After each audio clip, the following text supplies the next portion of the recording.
साकल ढोल बजने बंद हो गए। अगर संतों की कृपा से, कहीं न कहीं महाराज की कृपा से वायरस पैदा हुआ, आप और हम हंसी और खुशी के जश्न मना रहे हैं। तो एक बार उन तमाम शक्तियों के लिए दोनों हाथ उठाकर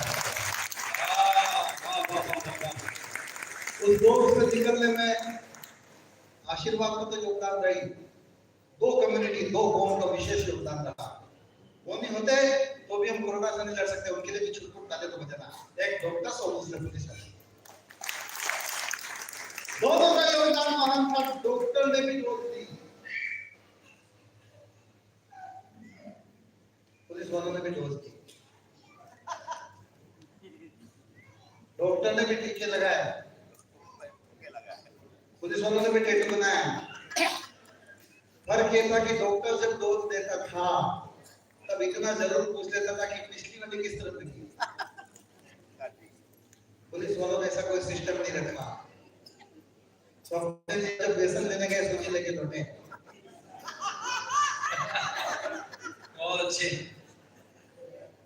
घर में पड़ा रहा तो काम तो उस वक्त मुझे मोदी जी को बड़ा गुस्सा आया। एक रात को 8 बजे प्रकट किया उनका, भाई और बहनों आज रात 12 बजे के बाद संपूर्ण लॉकडाउन। अच्छा उन्होंने तो कह दिया क्योंकि उनके घर में कोई है ही नहीं, घर को खुली छूटने की किसी ने तो छोड़ दिया। तो मुझे इस प्रकार से सब कुछ करना पड़ा था। आप लोग क्या थक गए हो? क्या मुझे बैठना चाहिए? क्या लोग आप लोग थक चुके हो? क्या मैं कमलेश को आमंत्रित करूं? नहीं। तो फिर एक बार ताली बजाकर बताओ। और इस आदमी का गरमा हो गया हो उसने बैठ जाओ।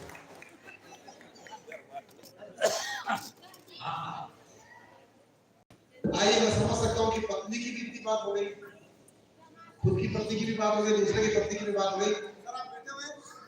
अंतिम कुछ एक अलग प्रकार की घटना सुनाना चाहता हूँ। इससे पहले जो आप है शाम हो जाए, जिन्हें निकलना है वो निकल जाए, और जो शेष रह जाए वो मुझे सूचित करे। मैं 5 से 7 मिनट आपके बीच में और खड़ा हूँ, उसके बाद हम कमलेश जी तक पहुंचेंगे। सूचित करने का अर्थ ये होता है, लोकतंत्र है। मैं आपसे पूछ कर बोलना चाहता हूँ कि अगले 5-7 मिनट अगर खड़ा रहो अपनी पूरी ऊर्जा के साथ, तो यहाँ से वहां तक जोरदार ताली बजाकर एकदम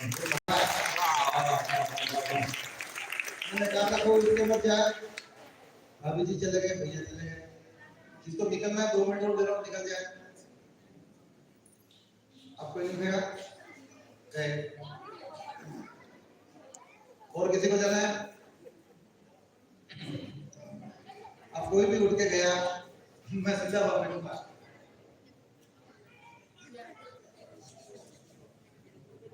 सर बैठे हुए 2014 में, देखिए थोड़ा सा पॉलिटिक्स की बात कर लेते हैं, क्योंकि कभी ना तो कांग्रेस का होता है ना बीजेपी का होता है, और मैं ना कांग्रेस का आदमी ना बीजेपी का आदमी, पूरी ईमानदारी के साथ मेरे एक दो दिन हुए गए एक आदमी। लेकिन हम जो देखते हैं वो कहते हैं राजनीति हमें बहुत मजे लेती है, तो थोड़ी देर के लिए राजनीति के मजे लेते हुए हंसते मुस्कुराते हुए कमलेश जी तक पहुंचे। तो एक बार 2014 में एक परिवर्तन हुआ। क्या हुआ जी? बीजेपी है, अकेले इन्होंने वोट डाला था बीजेपी है। संसद की चौखट चूमकर मोदी जी अंदर गए, उनको शपथ दिलानी थी राष्ट्रपति प्रणब मुखर्जी को। प्रणब मुखर्जी किसी वजह से थोड़ा लेट हो रहे थे, तब तक नेता लोग उठ के जा नहीं सकते। इसे कहते हैं प्रोटोकॉल। प्रोटोकॉल का मतलब होता है, मेरे जैसा बड़ा कोई कविता सुनाए, अभी जी उठ के जाना नहीं है, छोड़ दिया उन्होंने। लेकिन वो मोदी जी नेता लोग उठ के जा नहीं सकते। अच्छा, उस शपथ ग्रहण समारोह में देश के विदेश के बड़े बड़े महनीय अतिथि को, विदेश लोगों को बुलाया, लड़कों को बुलाया।